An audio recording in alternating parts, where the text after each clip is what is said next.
குழம்பிய Trump, லெஃப்டில் indicator, ரைட்டில் turn. மாற்றி யோசித்த இந்தியா இறங்கி வர காரணம். அமெரிக்க அதிபர் டொனால்டு ட்ரம்ப் இந்தியாவுக்கு எதிராக கடுமையான வர்த்தக விமர்சனங்கள் செய்த நிலையில் திடீரென தனது கருத்திலிருந்து பின்வாங்குவது போல் இந்தியா அமெரிக்கா இடையேயான வர்த்தக பேச்சுவார்த்தை நடைபெற்று வருவதாக அறிவித்துள்ளார். இதற்கு பிரதமர் மோடியும் பதிலளித்துள்ளார். இந்த நிலையில் சீனா, ரஷ்யாவுடனான இந்தியாவின் நெருக்கம் காரணமாகவே ட்ரம்ப் தனது குரலை மெல்லியதாக்கியுள்ளதாக கூறப்படுகிறது. சில நாட்களுக்கு முன்பு வரை இந்தியாவுக்கு 50% வரி போட்டதுதான், இனி அதனை நீக்க முடியாது என்ற தொனியில் மிக ஆவேசமாக பேசி வந்த ட்ரம்ப் தற்போது திடீரென தனது நிலைப்பாட்டை மாற்றியுள்ளார்.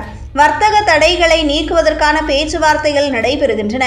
விரைவில் எனது நண்பர் மோடியுடன் பேசுவேன் என கூறியுள்ளார். அதற்கு பதிலளித்த பிரதமர் மோடி, இந்தியாவும் அமெரிக்காவும் கூட்டாளிகள். இந்த பேச்சுவார்த்தை இரு நாடுகளுக்கும் எல்லையற்ற வாய்ப்புகளை உருவாக்கும் என கூறியிருந்தார். இவ்வளவு நாள் இந்தியாவுக்கு எதிராக காட்டமாக பேசிய ட்ரம்ப் திடீரென மனம் மாறியது பலரது கவனத்தையும் ஈர்த்தது. உண்மையில் ட்ரம்பின் திடீர் பல்டிக்கு முக்கிய காரணங்களில் ஒன்று ரஷ்யா.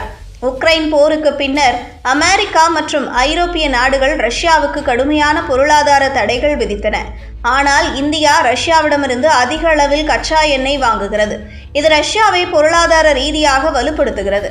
இந்தியா மறைமுகமாக ரஷ்யா போரை நீட்டிக்க உதவுகிறது என்கின்ற குற்றச்சாட்டு அமெரிக்காவிடம் இருந்து எழுந்துள்ளது. ஆனாலும் இந்தியாவின் இந்த நிலைப்பாட்டை மாற்ற முடியாமல் போனதால் ட்ரம்ப் மெல்லிய குரலில் இந்தியாவுடன் பேச வேண்டிய நிலை ஏற்பட்டுள்ளது. இரண்டாவது முக்கிய காரணம் சீனா. இந்தியாவுடன் அடிக்கடி எல்லை பிரச்சனை இருந்தாலும் சமீபத்தில் சீன அதிபர் ஜி ஜின்பிங் மற்றும் பிரதமர் மோடி இடையே அதிக நெருக்கம் ஏற்பட்டது. ஷாங்காய் ஒத்துழைப்பு மாநாட்டில் சீனா இந்தியாவுக்கு அளித்த வரவேற்பும் மோடியின் புகழ் சீன சமூக வலைதளங்களில் அதிகரித்ததும் அமெரிக்காவுக்கு சற்றே பதற்றத்தை ஏற்படுத்தியது.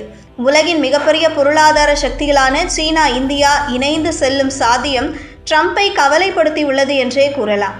அதேவேளை அமெரிக்கா பாகிஸ்தானுடன் நெருங்கி கொண்டிருக்கிறது. மறுபுறம் பாகிஸ்தானில் சீனா அதிக முதலீடுகளை செய்து வருகிறது. பெல்ட் அண்ட் ரோடு திட்டத்தின் மூலம் பாகிஸ்தானை தனது முக்கிய கூட்டாளியாக சீனா கருதுகிறது. இதனால் இந்தியா சீனா உறவு வலுப்படுவது அமெரிக்காவுக்கு இன்னொரு சவாலாக மாறியுள்ளது. மூன்றாவது முக்கிய காரணம் இந்தியாவில் சமீபத்தில் நடைமுறைக்கு வந்த GST சீர்திருத்தம். உள்நாட்டு நுகர்வு அதிகரிக்க, பொருளாதாரம் சுறுசுறுப்பாக இயங்க உதவும் இந்த மாற்றம் அமெரிக்காவின் கடுமையான வரி விதிப்பால் இந்தியாவுக்கு ஏற்படும் பாதிப்புகளை குறைக்கும் என்று நிதி அமைச்சர் நிர்மலா சீதாராமன் கூறியிருந்தார். இதுவும் ட்ரம்பின் கணக்குகளை குழப்பியது. தான் ஒன்று நினைத்தால் வேறு ஒன்று நடக்கிறதே என குழம்பிய ட்ரம்ப் இந்த முடிவுக்கு வந்திருக்கலாம் என கூறப்படுகிறது. ட்ரம்ப் ஒருபுறம் நட்பு குரல் கொடுத்தாலும் மறுபுறம் இந்தியா மீது கூடுதல் வரி தடைகளை விதித்தார்.